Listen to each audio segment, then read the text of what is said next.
Daf Dalet Amud Beis will begin at Daf Dalet Amud Aleph, 7 lines from the bottom.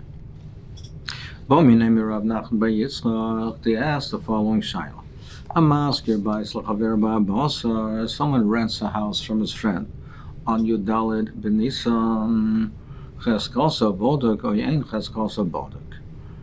Can we assume that the owner, the renter, did a bedika or not? Can the person who rent the house assume that it's cheskosa boduk? It has a chazaka that it was already checked, and he therefore does not have to do the bedikas chometz or not? The my nafkimina frek the Gemara. What's a nafkimina? The shaila. Just ask the landlord. Ask him if he did a bedik or not. The Gemara answers the lesser lahayad the l'shana. He's not here. We can't ask him. So can we rely on a chazaka, or do we say the renter has to do his own bedika? So the lesser lahayad l'shana la truch lahay mai. Do we have to trouble the tenant to do his own bedika? So we learned in the Braysa call an amone on be'er chometz. Everyone is believed regarding the be'er chometz. Afilo noshim, afilo avodim, afilo ketanim. Even women, noshim, avodim, or ketanim, or minors. Now these people, these categories of people are normally not believed legabe edus. So my time mehemne, why were they believed in this case? Must be lav mishum the chazaka boduk. Must be because the house has its chazaka. It's a chazaka that it's boduk, and therefore you don't really need an edus. The kasaver hakol chaver heim etzel bedikas chometz. That regarding bedikas chometz, we treat everybody, a stum person, like a chaver. A chaver is somebody who's very meticulous on mitzvahs, and you can rely on him that he did it properly. So therefore, we would be saying that regarding as far as the din of the mitzvah of bir chometz, since over here in this mitzvah we treat a stum person like a chaver. The way Rabbeinu Dovid explains it is because this is a mitzvah that it comes only once a year, and it's chaver to people that even people who are regarding other things we would not consider them to be chaverim, we would consider them to be chaverim regarding this din of bir chometz, of bedikas chometz. The sanya chaver shemeis v'niach megur malei peira is that we see this principle that a chaver is considered to be meticulous in mitzvahs, and you can rely that he performed the mitzvah because it says in the Braysa that a chaver who died and he left a storehouse full of peira is afilu heim b'nei yoma. Even if the produce was stored, completed, it had the gemar malacha that day, it was nigmar malachta lemaiser, meaning it was brought into the storehouse, piled and smoothed over.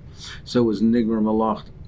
And therefore it has the chiyuv of betrumas and maisers occurred on that very day, and he died on that day. Afilu heim b'nei yomen harim b'cheses mizukonim. It has a chazaka that the chaver took the trumas and maisers, that he took it before he died. So you see that a chaver is very meticulous in mitzvahs, and that you can rely on the chaver. And therefore, legabe this din over here, that we assume that a stama person is considered a chaver, and therefore the house is considered to be boduk. And therefore you can rely on these category people, the noshim, avodim, and ketanim, where normally you wouldn't. You can rely on it because the house is b'cheskes boduk, it's considered to be boduk. Meaning that the way Rabbeinu Dovid is learning is that the shaila over here is not by a house from an emes chaver. If the person rented a house from a chaver, a genuine chaver, it has a chazak. The house has a chazak that is boduk, because we see that a chaver is meticulous. You can rely that he performed the mitzvahs. What is the shaila over here? The shaila over here, we're talking about a case where he rented from someone who was an amoritz, who normally would not be considered to be a chaver. But over here, legabe Pesach, legabe din of bedikas chometz, we say hakol chaver meitzel bedikas chometz. Everyone is considered to be a chaver, even someone who normally would be an amoritz, and you can rely on it. Then why do we need the edus of the noshim avodim ketanim? Then what's the purpose of relying on them? Well, then it has a chazak that it's boduk. So Tosfos explains that even that's so, but we're talking when the owner would be in the city, if the owner is here, you would have to search after him and ask him. You wouldn't be able to, if it's so the way Rabbeinu Dovid is learning, if it's an emes chaver, you can rely on it. It's a chazaka gemura. By an amar, it's not a chazaka, but a kol chaver meis b'dikas chametz. But nevertheless, if the owner is in town, if you could find the owner, you would still have an obligation, like Taisus, to go and run after him and ask him if it was bodek. However, if you have the testimony of the Nashim Avanim Ketanim, therefore you can rely on it. And therefore we say you don't have to go and ask the owner. Hakol Chaver Meitzel B'dikas Chometz, and you can rely on the Chazaka, and you can rely on their testimony to relieve you from the obligation of going and asking the owner. How do you know that it's Cheskos Boduk Til Meshani Hachim Mishum Dekam Rahani? Well, maybe it's because we rely on their testimony. Maybe it's not because Cheskos Boduk. The Gemara says, "Ato Amir Dahani Midim Shashi Yisbei." It's not edus. Without the Chazaka, you wouldn't be able to rely on them. It's not a genuine testimony, so it must be that it's Cheskos Boduk. You're telling me Cheskos Boduk. If that's the case, why does the Brisa say everybody is believed? It should rather say, referring to the house. If the main point is that the houses are considered Cheskos Boduk, it should say, all of the houses are Cheskos Boduk. Hi, loy, amre, hani, loy. Elamai, you want to tell me that really it does not have a cheskos boduk, and it's only because we rely on the testimony of these people, and if not, we would not be able to rely on it. Tishamina de'en cheskos boduk. Well, why don't we prove the other way that it's not cheskos boduk? One says, like, you can't prove either way from this price. Loy lamemelach cheskos boduk. Really, I can tell you that it is cheskos. But here we're talking in a situation where we have a chazaka that he didn't do the bedika. Either he told us he didn't do the bedika, or he was preoccupied on Leil Bedika's chometz. And these people say that we did the bedika, we ourselves did the bedika. The same you might think that you don't believe them, that you can't rely on them because normally they're labar edus, kamash malan. It tells you a chiddush over here. Came into b'dikas chometz midrabanan. Since this whole chiyuv is a chiyuv derabana, it's not a chiyuv deraisa. The midaraisa b'bittul ba'alma sagilei, because minatayra bittul is enough. Just nullifying it in your heart is enough. The requirement to actually search for the chometz and remove it is a derabanan, and derabanan. It's a requirement derabanan. Derabanan believe this category of people derabanan. So really, you have no right. You can't prove that it's cheskos boduk. You can't prove cheskos is not boduk. I could tell you that it's because it's cheskos boduk, but it can also be because it's not cheskos boduk, and that we rely on this category of people that we normally wouldn't rely on because b'dikas chometz is the rabbanan. Rashi says b'dikas chometz is the rabbanan because the Torah says bittul is enough. We learn out from tashbisu that bittul is enough. You just have to nullify it in your heart, and therefore this is the din the rabbanan. Taisus argues and says we learn out from tashbisu the din of biur chometz, that you have to burn the chometz. Why do we know that bittul is midaraisa, bittul ba'al masagid, that bittul is enough? Taisa says we don't learn it out from tashbisu. It's a svara. If he's mevatl, it's hefker. Once it's hefker, he's no longer the owner. He's not the owner. He's not over Rabbi Yamotz. So that's a general machlekes between Rashi and Taisus. The Gemara continues. Ziboilu. We have the following shaila. Hamaskir ba'is lachaver becheskos boduk. A person rented a house to his friend, that it was boduk, that in a chazaka that was already checked for chometz, meaning in a case where either that he is a chaver, or where he stated that it was boduk. So we had a chazaka that was boduk, and then it was discovered that it was not boduk. Mahu. Is it considered mekach tos? Can the renter back out of the deal on these grounds or not? There's a machlekes rishonim. When does this occur? Is this on the 14th? Most rishonim learn that it's on the 14th, and the shana is a cheskos boduk. Or Taisa says no, it's talking that it's on the 13th. Taisa says it's talking that it's on the 13th of Nisan because it's on the 14th. If it's on the 14th of Nisan, then the chiyuv already is chal on the masker, on the landlord. It's his chiyuv, and therefore, since it's his chiyuv, it certainly, therefore, there are grounds to now claim that it's a mekach tos. The Ran argues on that and says, even though it's his chiyuv, but the issue over here is it a mekach tos or not? Yes, he had a chiyuv, but are these grounds to back out of the rental agreement? So Tanashma, let's bring a raya damar abaya. Not only, you don't even have to tell me in the case where lo yava agrabadka, that in a place where people don't pay for someone to do the b'dikas chametz, they do it themselves. So there certainly a person doesn't have grounds to back out of the agreement. Why? Because a person wants to be mekayim the mitzvah personally. So in such a place, we know the person, he wants to be mekayim the mitzvah himself.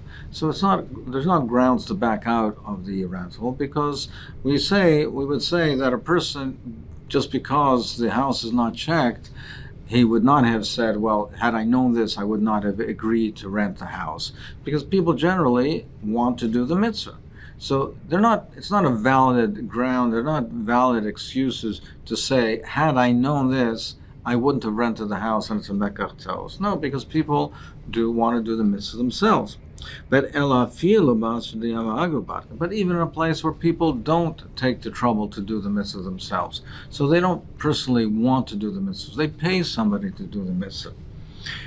Still, even in such a place, it's not a mekach tos. Why is that? Because the nichal alinish l'kiyum mitzvah mamayna. Because a person still wants to be mekayim the mitzvah, and he still wants to be mekayim the mitzvah by paying money for it. So therefore, these aren't grounds. They're not grounds to say that I would not have rented the house had I known it was not boduk.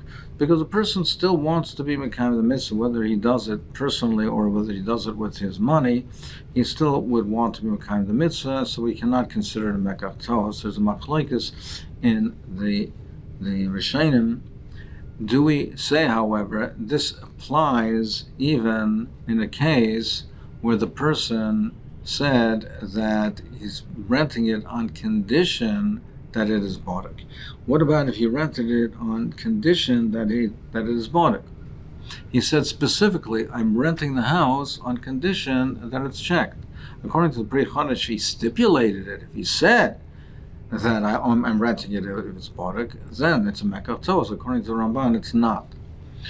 According to the Pri Chodesh, there's a svara that in general terms we say these are not grounds to claim a mekach tos, because a person wants to do the mitzvah. But this particular person, if he stipulated, then he can back out of it. According to the Ramban, even so, even if he stipulated, but it doesn't mean it's a stipulation that if it's not boduk, therefore it's a mekach tos.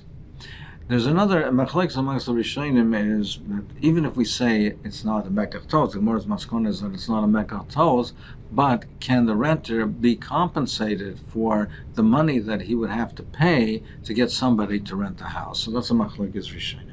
The Gemara continues with a new topic. Tanan Halsam, we learned there in the Mishnah. Rabbi Meir says, kol chametz. You can eat the chametz on Erev Pesach, on Yudala Nisan, the entire 5th hour of the day.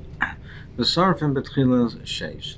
But you have to burn it at the beginning of the 6th hour. Meaning that chametz is also at the beginning of the 7th hour. We're afraid that you might make a mistake. It's a cloudy day, you might not know exactly when the 7th hour is. So Rav Meir says you can eat it the entire 5th hour, but the beginning of the 6th hour you have to burn it already. Because we're afraid that a person might make a mistake within an hour. Rabbi Yehuda Omer, he says, no, he's more machmer. He says, you can only eat it the entire 4th hour. Now, the beginning of the fifth hour, you can't eat it. It's Hoilen Kol Chamesh. You leave it at the hanging at the beginning of the fifth hour, meaning that you can't eat it, but you don't have to burn it either. You can feed it to your animals. It's Mutter B'Hanoah. V'sarfim B'tchil Sheish. And the Shreif is the beginning of the sixth hour. The Kuli Alma Mia Chametz Misheish also Malos. But everyone agrees that Midoraisa from the end of the sixth hour, from the beginning of the seventh hour, that Chometz is Aser. Minol, and how do we know this? Where do we know that Chometz is already Aser on Erev Pesach, before Pesach, from the end of the sixth hour? Amar Abaye Trei Kruk Siva says two psukim. One pasuk says Ksiv Shivas Yomim Soor Lo Yimatz Bevatech, that you can't have Chometz the entire 7 days of Pesach. Ksiv, and another pasuk says Ach Bayom Harishon Tashbisu Soor Mi Batechem. But it says, another pasuk, it says Bayom Harishon Tashbisu Soor, which implies that you could have Chometz at the beginning of Pesach, but it has to be removed on the first day of Pesach. So it seems to be a steer. Does it have to be removed the entire seventh day, or is it removed on the first day of Pesach? It says, Bayom Harishon Tashbisu. HaKetzad l'Rabbis Arbos or l'Biur. So how can we reconcile these psukim? It must be that Rishon Bayom Harishon Tashbisu Sarmi B'Techel doesn't mean the first day of Pesach. The Rishon means the day before Pesach, the day prior to Pesach. That's l'Rabbis Arbos or l'Biur, that we have to do biur on Yudalar and Erev Pesach. The Gemara will continue. We'll see further how we know that it's on the day, maybe it's on the night. The Gemara will continue further. But al Kolponim, you see over here that we are marba that the biur should take place. Tashbisu means Erev Pesach. On Erev Pesach, then the biur has to take place, and so therefore we see in this sugi over here that it's on the start of the seventh hour rather, and there's a machlekes Rabbi Yehuda and Rabbi Meir, how much of a harchaka do we have to make? The Minchas Chinuch, there's a famous Minchas Chinuch over here in this sugya. The declares the mitzvah tashbisu, the chometz has to be removed. Well, let's say a person doesn't have chometz. He doesn't have the chometz. So therefore, he's not actively removing any chometz. Is he mekayim tashbisu with sheval tasa without doing anything? He doesn't have chometz. Is that a kiyum of tashbisu? Or no, it's tashbisu, it has to be dafke bekumase. He has to do a positive action. And therefore, if he doesn't have chometz, he has to buy chometz in order to destroy it. Now he proves from this Gemara over here, since we have a stira, it says Shivas Yom Sroli Yom Vatechem, you can't have any chometz for 7 days. So that means that the Gemara says, well, how can that be? It says that B'yam Harishon Tashbisu, and it says B'yam Harishon Tashbisu, you have to be Mekayim Tashbisu on the first day. Well, if you have to be Mekayim Tashbisu on the first day, apparently you have chometz on that day. Well, if Tashbisu you're Mekayim with Sheva Al Tasa, then there wouldn't have been a stira, because the first day of Pesach, B'yam Harishon, the first day of Pesach, you don't have chometz, so you're Mekayim Tashbisu. So it wouldn't be a stira. Elamai, the Minchas Chinuch wants to say Tashbisu is B'kum Vasei. You have to have chometz and destroy it. So you can't have chometz on the first day of Pesach, because it's Shivas Yomim, Sor Lo Yimatz Vatechem. Must be that it's Erev Pesach. So he is medayik, therefore, that Tashbisu, you're only Mekayim B'kum Vasei.